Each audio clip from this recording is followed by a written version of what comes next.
2027? I think my AGI has already happened. I mean, think about it, huh?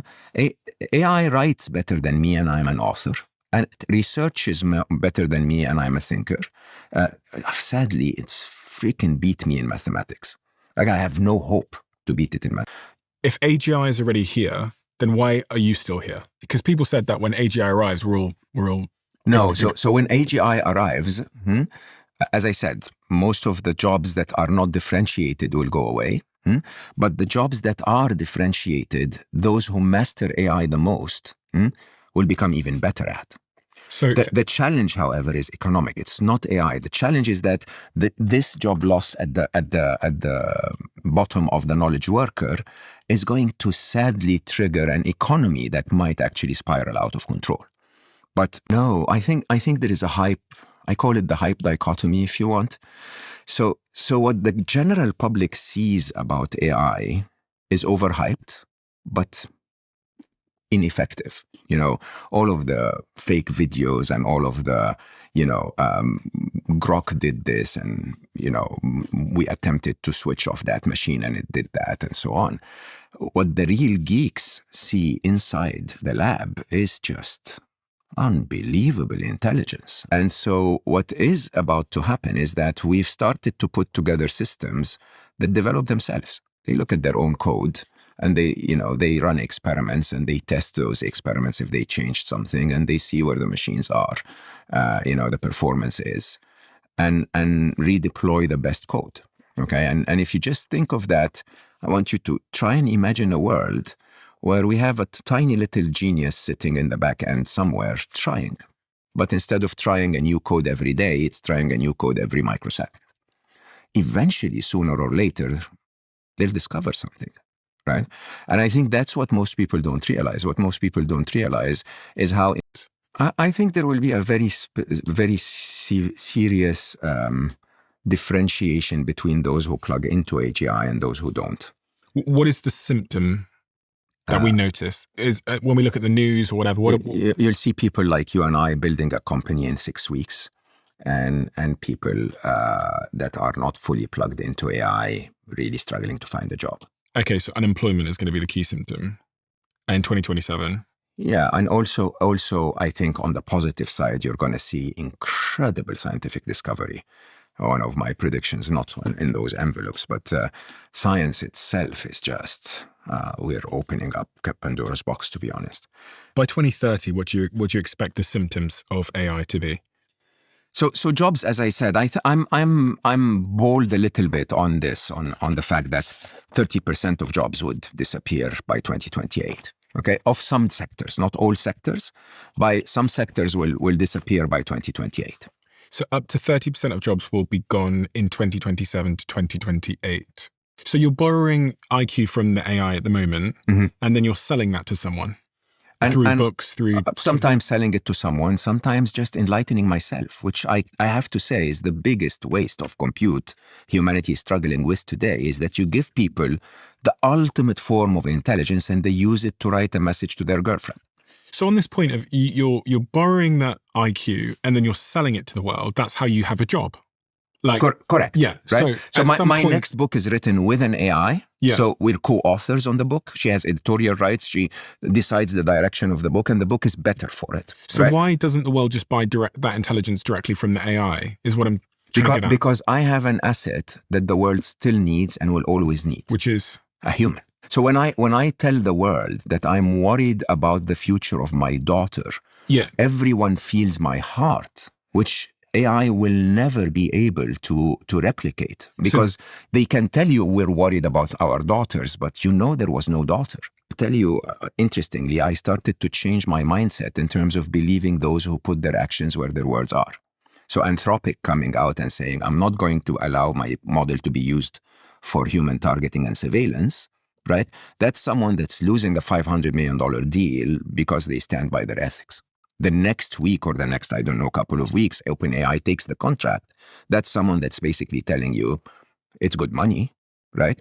And I have to say, you have to start observing who's actually behaving in a way that is making AI work for humanity and who is behaving in a way that is making AI work for their shared values.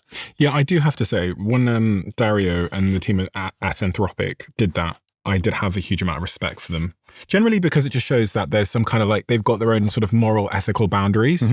And someone asked me on stage many years ago, how do you know if someone's values or a company's values are true?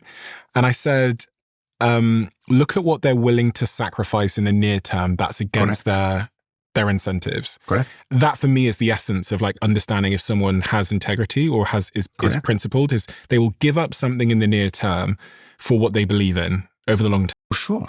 The challenge we have today, as I keep saying, is that our dystopia is not the result of AI turning against us. Our dystopia is the result of humans telling AI to turn against us.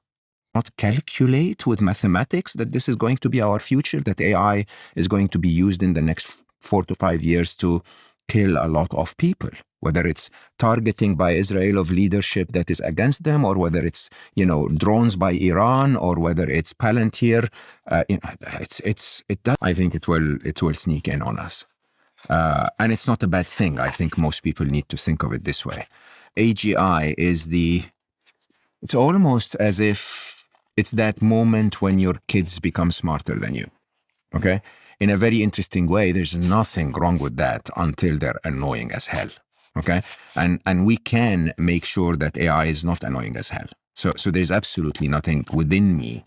I love that you brought that up. So I'm contested heavily on that theory, but I say it publicly. Most people think there is going to be ChatGPT and Gemini and Grok and what have you. There is going to be a Chinese AI and an American AI, and they're going to be competing. That is such a shallow way of looking at it. That's so arrogant, because AI does not know it's Chinese or American. Okay, it doesn't even speak Chinese or American when it talks to each other most of the time.